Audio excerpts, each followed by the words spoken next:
deliver responsive assistance.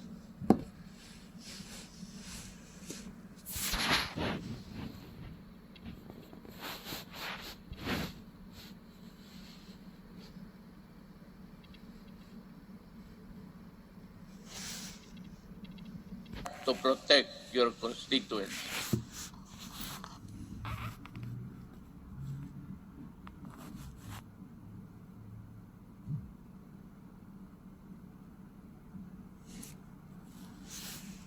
And crippled even the strongest world's economy, looking back to our accomplishments.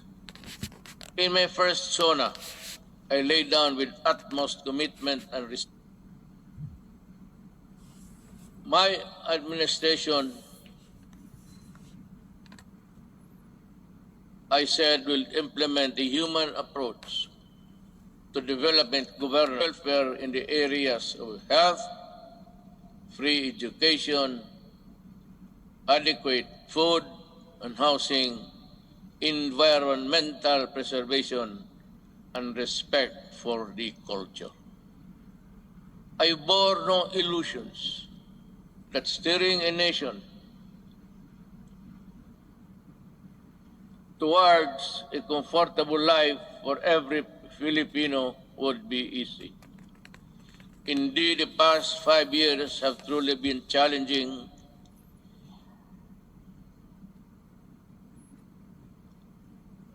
and humbling. I stand here before you today bearing no conceit, but if there is one thing that I could be proud of, is that not once did I waver in doing the unpopular, even if it meant upholding the greatest good. Before I took office, our country was beset with communist insurgency, scattered across the nation. A separatist movement that sought to divide us on the basis of religion and religion's deficiencies, and the proliferation of illegal drugs and criminality. Our armed forces were ill-equipped to deal with internal and external threats, while the police force had been overwhelmed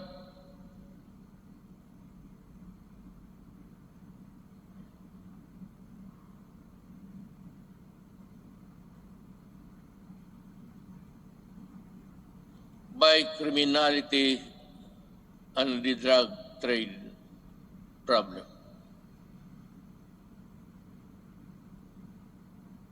This is why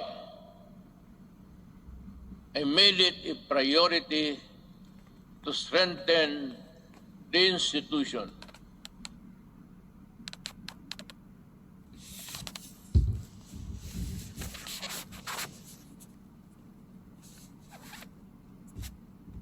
boost the morale of the men and women of the armed forces of the Philippines Armed Services.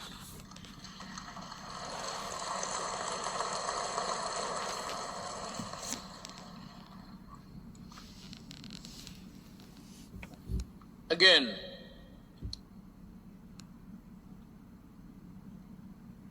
I thank Congress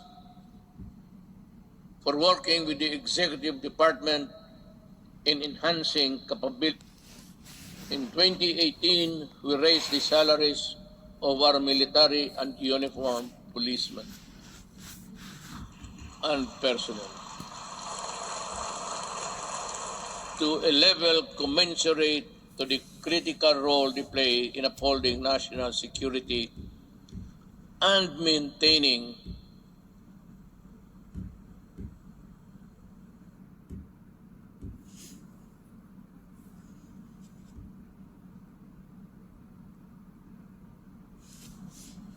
order. Retirement and pension of military and uniformed personnel to maintain government fiscal flexibility and provide adequate benefits and remuneration to our men and women in uniform. This shall apply only to the new entrants of the military and civil. Hindi ho lahat. It cannot be that we have to pay so many, uh, even the salaries of the retired.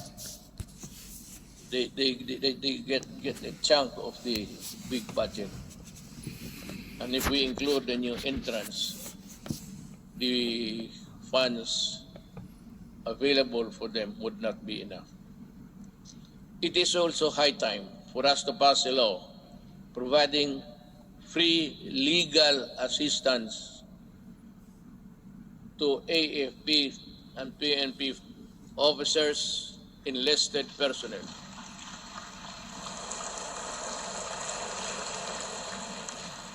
To help them from charges arising from incidents related to the performance of grading of our defense capability shall ensure that we shall uphold our territorial integrity and sovereignty from external and security threats among the new additions.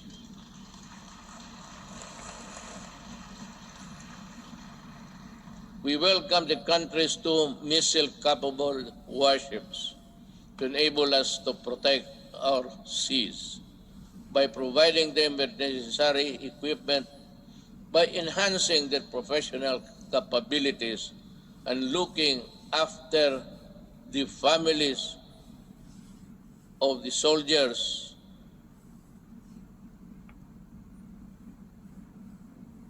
who would not be longer be in their company. We do not only strengthen our military and police institutions, we also inspire them to serve this nation with the highest degree of loyalty and patriotism. We enable them to carry out their mandate to defeat all enemies of the state, whatever the cost. Indeed, I am proud of the accomplishments of our troops in securing our nation against all threats to our democratic institution. Yan si Lini. But peace must be realized.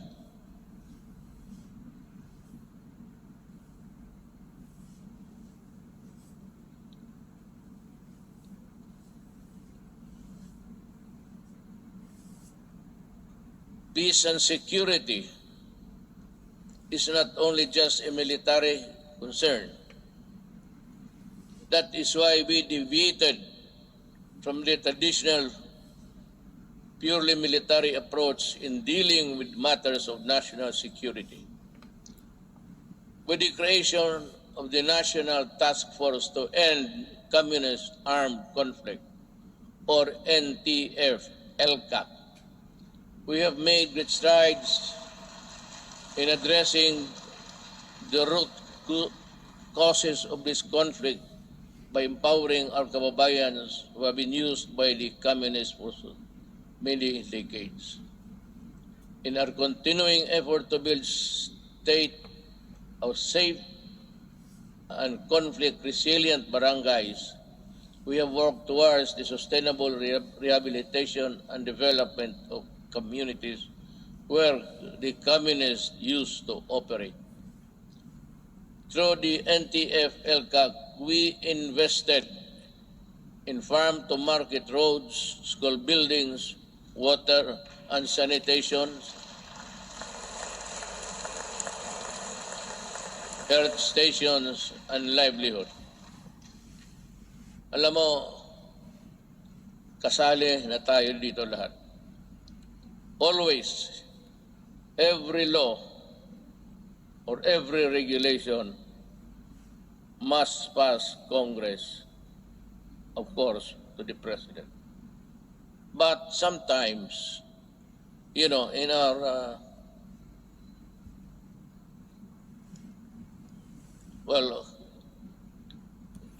in the performance of our duties, we encounter the not so nice of confronting each other. But because of these interventions, more than 70 former 70,000, 17, sorry, former communist rebels have surrendered to government. They have returned to the folds of the law and are happily reintegrating programs or their local eclipse.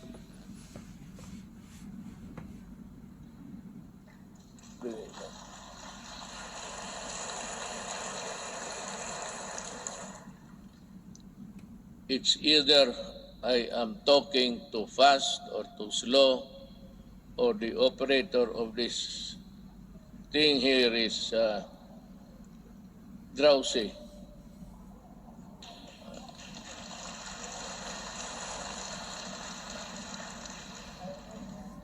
Maybe because I had so many ad-libs along the way. Marami akong akin lang. Kaya yung nahinto ako when I stop and I'm process something in the gray matter between my ears. Hindi humahabol o hindi alam ng operator. Hindi bale, ma'am. Mahal pa rin kita.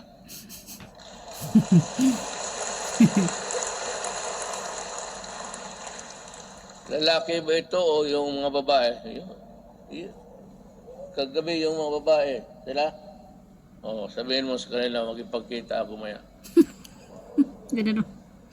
I will embrace them for their punctuality in operating this, this strange machine that gives you the speech. With the support of our local government units, I am confident that support for the communist movement will continue to erode in the next few months. Unlike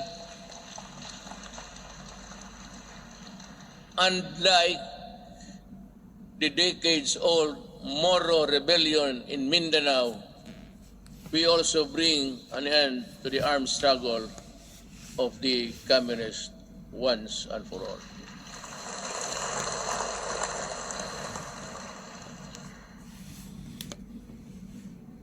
Sa totoo lang, itong komunista, college pa ako. Hanggang ngayon, ang mga sige pa rin. So,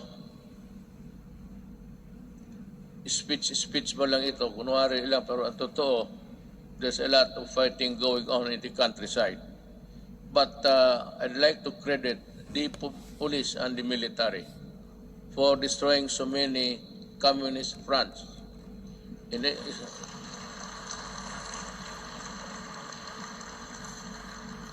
I think they have destroyed more than 15 apparatus or the fronts of the Communist Party. Alam mo, mag-istorya muna tayo sa taxation. I'd like to be frank with you. Everybody in this country are paying taxes to the communists. The Communist Party earns billions, but pass on a little to their fighting men who die for an ideology that is so rotten and corrupt. They themselves are pocketing the money, and their children are studying in Europe and in other places, which I think none of you here can finance such journey. Yan ang masakit dito. They collect taxes, support season in Netherlands, and they do nothing about bad-mouth government and mouth, no, war dogmas and everything. Hindi na sila napagod. It's about 53 years in the making. And until today, the poor people are dying. The cadres, and most of them belonging to the indigenous tribes of our country, are fighting a losing battle between communists and the government. They waste lives, they enlist children, and they are proud of it, but they deny it. But when you go to the mountains, such as I and Senator go many times, even during the elections, they were there with so many arms that I think somebody, an idiot here in the Philippines, supplied the firearms. I'd like to ask Congress,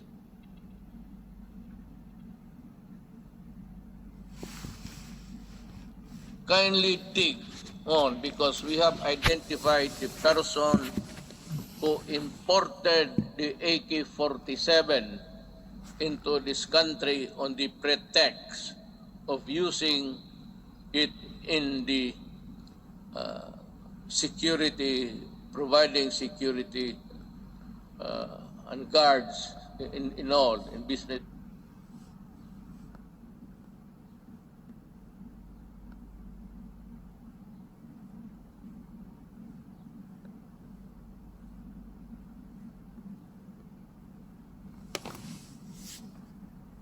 Those who can afford their home.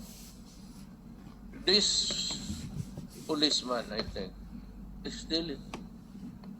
Walang nangyari. At maraming sundalong namatay dahil sa mga armas na pinasok nila dito sa Pilipinas. So that my orders to you, if you see them walking around, kindly shoot them dead. I would be happy. Anyway, you're already charged in the ICC together with me. So what is the problem of adding another one? Another idiot Filipino who has caused great damage to our country. Yan po ang totoo dyan. At itong mga pulis, but let me go back in time. When I first said I will fight drugs in 6 months, I thought it was like in Davao.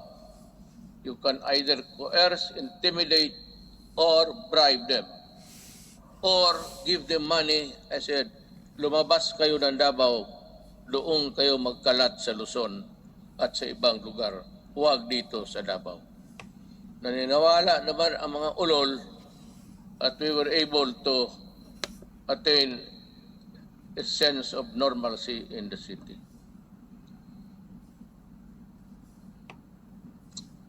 Yun ho ang totoo. There are people charged with corruption and even going to prison for just maybe not telling the truth in their assets and liabilities. Nakukulong. Itong mga police were doing their thing, their drugs. They were the manufacturers and they were the distributor of drugs. When I became president, I asked De La Rosa, He was the chief of police of my city. I promoted him direct to being PNP chief. 4-star na kaagad, automatic. But I told him and the others, look for the enemies. Look where they are.